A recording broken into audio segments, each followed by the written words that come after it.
नमस्कार दोस्तों, BTC fourth semester की मैथ की क्लासेस चल रही हैं ऑनलाइन, जो कि 15 यूनिट तक ख़त्म हो चुकी हैं। तो आज का जो यूनिट नंबर है वो 16 है। मतलब इसके पहले की जितनी सारी वीडियो या यूनिट हैं वो सभी आप हमारे चैनल पे देख सकते हैं।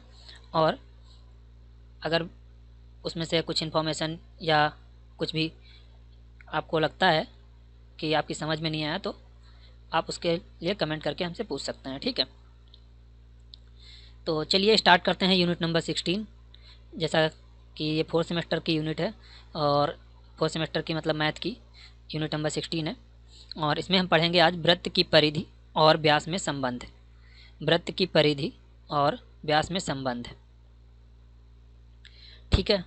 तो सबसे पहले हम जानते हैं वृत्त क्या होता है। तो अगर ये देख रहे हैं एक सर्किल, एक कॉइन अगर मान लीजिए, तो कॉइन को अगर बीच से उसका बीच वाला पार्ट निकाल दें और किनारे का कुछ जो साइड है वो ओनली रखें तो क्या बन जाएगा, एक सर्किल बन जाएगा। या आप कह सकते हैं जो चूड़ी होता है, बैंगल होता है, तो वो क्या होती है, वो भी एक सर्किल के रूप में ही होती है, ठीक है। या कोई छल्ला होता है या रिंग होती है, वो क्या होती है, एक सर्किल के ही रूप में होती है। तो इसके बारे में जैसे कुछ चीज़ें जान लेते हैं। वृत्त का केंद्र कौन सा बिंदु है, तो यहाँ पे हमको क्या केंद्र कौन सा बिंदु है, ओ है। कुछ चीज़ें यहाँ इन्फॉर्मेशन है वही हम यहाँ पे समझेंगे। यहाँ पे वृत्त का केंद्र ये है ओ, तो हम लिखेंगे इसका केंद्र क्या है, ओ है। वृत्त की त्रिज्याओं के नाम लिखिए। तो वृत्त की त्रिज्या कौन कौन सी हो जाएगी, एक तो ओ ए हो जाएगी, ओ बी हो जाएगी और ओ सी हो जाएगी। तो वृत्त की त्रिज्या क्या हो जाएगी, ओ ए, ओ बी और ओ सी हो जाएगी, ठीक है। ये तीनों क्या हैं, त्रिज्याएँ हैं। वृत्त का व्यास बताइए। तो वृत्त का व्यास क्या है, ए बी है, यहाँ से लेके यहाँ तक, ठीक है। वृत्त की त्रिज्या और व्यास में संबंध बताइए। त्रिज्या और व्यास में संबंध, तो त्रिज्या का 2 गुना होता है क्या, व्यास। मतलब आर फॉर अगर त्रिज्या है, ये अगर आर है तो व्यास क्या हो जाएगा इसका 2 गुना। अगर 2 आर हो गए तो आप देखिए एक आर यहाँ से लेके यहाँ तक हुआ, यहाँ से लेके यहाँ तक एक आर हुआ और यहाँ से लेके यहाँ तक एक आर हुआ, ठीक है। तो इस तरह से इसमें संबंध हो जाएगा 2r इक्वल टू डी। यदि वृत्त की त्रिज्या आर हो, वृत्त का व्यास आर के पदों में अभिव्यक्त कीजिए, तो यही हमारा आंसर हो जाएगा। यदि वृत्त का व्यास डी हो तो वृत्त की त्रिज्या कितनी होगी। यदि वृत्त का व्यास डी हो तो त्रिज्या कितनी होगी, सिंपल सी बात है। अगर वृत्त का व्यास डी है तो त्रिज्या कितनी हो जाएगी, 2r। मतलब यहाँ से r निकालेंगे तो r क्या हो जाएगा, d/2, d/2। d for diameter होता है, डायामीटर मीन्स क्या होता है, वृत्त का व्यास, ठीक। अब जैसे यहाँ पे एक क्वेश्चन है, इसको देखते हैं। करीम ने अपने तांगे की पहियों में 112 सेंटीमीटर व्यास की हाल लगाने के लिए गोपी लोहार से पूछा कि हाल के लिए लोहे की कितनी लंबी पट्टी लगेगी, ठीक है। तो 112 सेंटीमीटर व्यास के लिए क्या आप बता सकते हैं।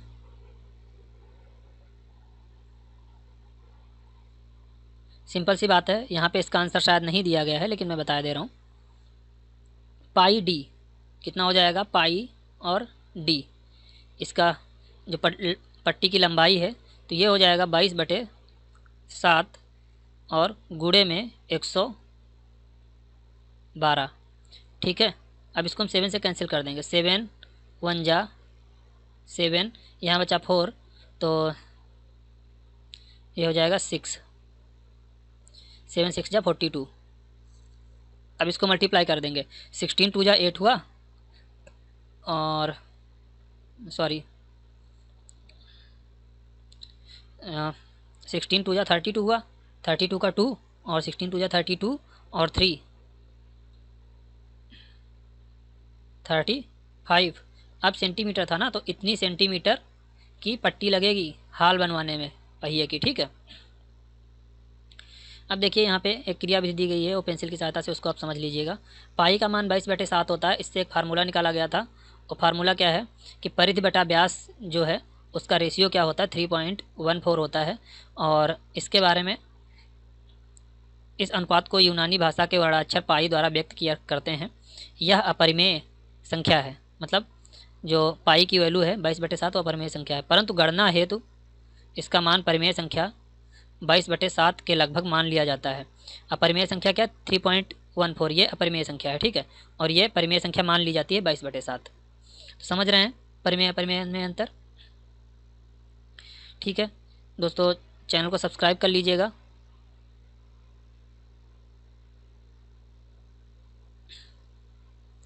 अब यहाँ पे देखिए परिधि बटा व्यास बराबर क्या होता है, पाई होता है, ठीक है। तो अगर परिधि को हम यहीं पे रोक लें, व्यास को उधर से इधर ले जाएं, तो क्या हो जाएगा, परिधि बराबर हो जाएगा पाई व्यास, ठीक है।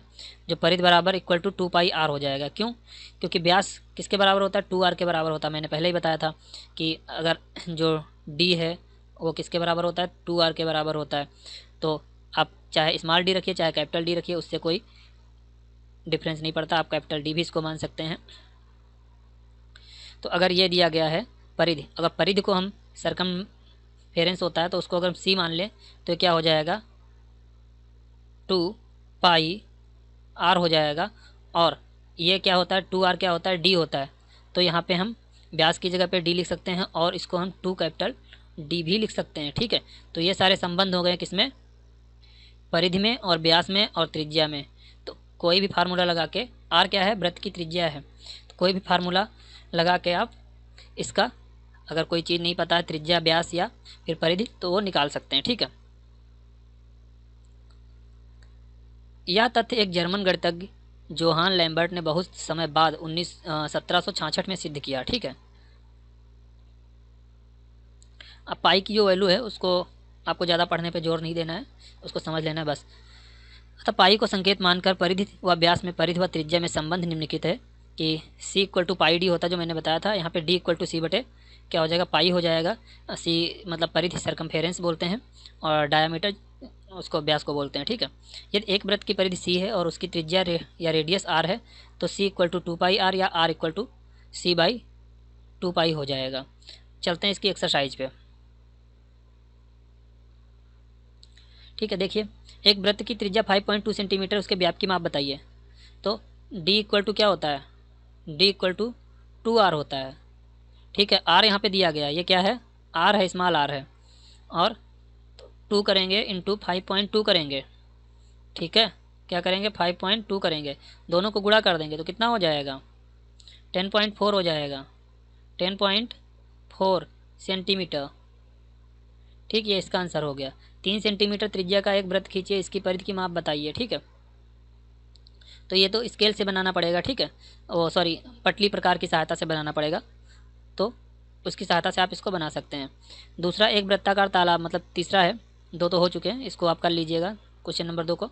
एक वृत्ताकार तालाब का परिमाप 132 मीटर है, 132 मीटर है, तो इसका व्यास ज्ञात कीजिए, ठीक। परिमाप क्या होता है, 2πr, जो c होती परिधि वही परिमाप होता है, इसको हम पाई डी भी बोलते हैं। तो अगर हम यहाँ से पाई और पाई कैंसिल आउट मान लें तो ये क्या हो जाएगा, 2r इक्वल टू डी हो जाएगा, 2r इक्वल टू डी हो जाएगा। तो यहाँ से हम क्या निकालेंगे,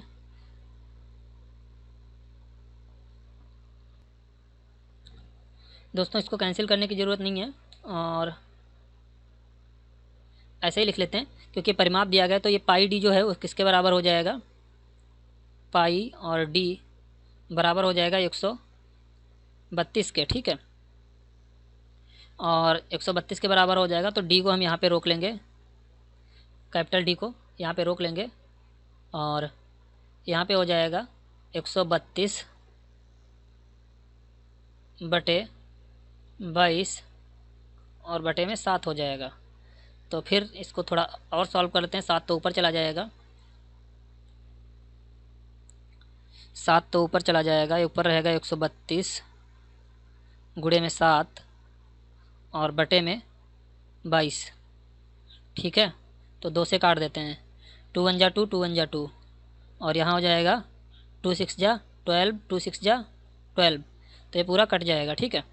अब इससे 11 1 जा 11, 11 6 जा कितना हो जाएगा 66, नीचे कितना बचा 6 इंटू 7, ठीक है। मल्टीप्लाई कर लेंगे कितना हो जाएगा 42 क्या मीटर, ठीक है, 42 मीटर हो जाएगा।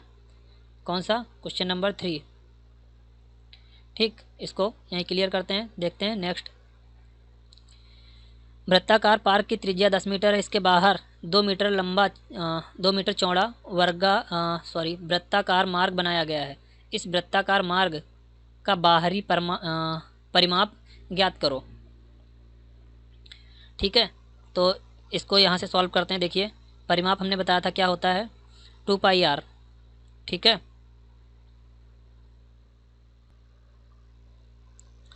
तो ये हो जाएगा 2πr। ठीक है, अब सिंपल सी बात, यहाँ r कितना होगा, तो r यहाँ पे हो जाएगा आपका 10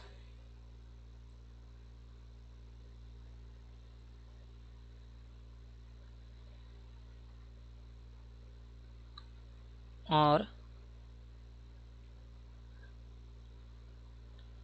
तो ये पहले अंदर वाले सर्किल का है। ठीक है, ये अंदर वाले सर्किल का है, तो इसका हम परिमाप ज्ञात करेंगे। पहले कितना हो जाएगा, 2 गुणे पाई और गुणे कितना हो जाएगा, 10। ठीक है, तो कितना आ जाएगा, 20 पाई। ठीक, ये इधर का केस हो गया। अब इसमें देखिए, यहाँ पे 2 और है, यहाँ पे 2 सेंटीमीटर और है, मीटर और है, तो इसको हम यहाँ तक जोड़ लेंगे। अब ये क्या हो जाएगा, कैपिटल R हो जाएगा बड़े वाले सर्किल का। तो इसका भी परिमाप निकाल लेते हैं। तो इसका क्या हो जाएगा, 2π कैपिटल R मतलब बड़े वाले सर्किल का। ठीक है, तो इसका R क्या हो जाएगा, इसका टोटल हो जाएगा 12 मीटर। कितना हो जाएगा, 12 मीटर हो जाएगा। ठीक है, अब 2π और गुणे में 12 हो जाएगा। ठीक है, हाँ 12 हो जाएगा। अब दोनों का गुणा कर लिया तो कितना आया, 24 पाई। ठीक है, ये बड़े वाले सर्किल का आ गया और ये छोटे वाले सर्किल का आ गया। तो वृत्ताकार मार्ग का बाहरी परिमाप ज्ञात करना है हमको। तो बाहरी परिमाप के लिए क्या करेंगे, बड़े वाले सर्किल के परिमाप में से, पेरीमीटर से, बड़े वाले पेरीमीटर से क्या करेंगे, माइनस करेंगे छोटे वाले सर्किल का पेरीमीटर मतलब परिमाप माइनस कर देंगे। ठीक है, तो करेंगे बराबर कितना, 24 पाई और माइनस 20 पाई। ठीक है, तो ये कितना हो जाएगा, 24 माइनस 20, तो ये 4 पाई हो जाएगा। ठीक है, तो इसका बाहरी परिमाप कितना आ जाएगा, 4 पाई आ जाएगा। ठीक, ये इसका आंसर हो गया। चलते हैं नेक्स्ट क्वेश्चन पे, क्वेश्चन नंबर 5 पे। ठीक है, क्वेश्चन नंबर 5 देख लेते हैं। ऑब्जेक्टिव टाइप का है। एक वृत्त का व्यास 14 सेंटीमीटर है, तो उसकी परिधि क्या होगी, व्यास पाई डी, यही पढ़ा था ना आपने, सी इक्वल टू मतलब परिधि इक्वल टू पाई डी होता है। तो इसमें 14 दिया गया है, सिंपल सी बात है, पाई का मान रख दीजिए 22/7 और गुणे कितना है 14, जो कैंसिल हो रहा कैंसिल कर दिए, 7 1 जा 7, 7 2 जा 14 होता है, दोनों का मल्टीप्लाई कर दिया तो कितना हो गया, 44 सेंटीमीटर। ठीक है, ये हो गया, ऑप्शन नंबर 2 सही है। ठीक, नेक्स्ट है, एक पहिए का व्यास 70 सेंटीमीटर, उसके द्वारा एक चक्कर लगाने में चली गई दूरी, तो 70 सेंटीमीटर है, एक सेम वही वैसा ही क्वेश्चन है। तो यहाँ पे सी निकालेंगे, मतलब चाहे डिस्टेंस कहिए चाहे सरकमफेरेंस कहिए, तो सी निकालेंगे, पाई डी फार्मूला लगाएंगे। ठीक है, और यह है 22/7 और गुणे जो व्यास है वो 70 है। ठीक है, 7 1 जा 7, 7 1 जा 7, कितना हो जाएगा 220, ऑप्शन नंबर सेकेंड सही है। एक पहिए की परिधि 320 सेंटीमीटर है, पहिए द्वारा पूरे 5 चक्कर सड़क पर लगाने में उसके द्वारा तय की गई दूरी होगी। ठीक है, परिधि दिया गया है मतलब 2πr कितना दिया गया है, 320 दिया गया है। सिंपल सी बात है, जो कट रहा है उसको काट दीजिए, 2 1 जा 2 और यहाँ से कट गया 2 1 जा 2 और 2 6 जा 12 और यहाँ बचा r और यहाँ हो जाएगा 160, नीचे 22/7 होगा, 22 बटे 7 होगा तो 7 क्या आ जाएगा ऊपर, ठीक है। अब देखिए कुछ कट रहा है,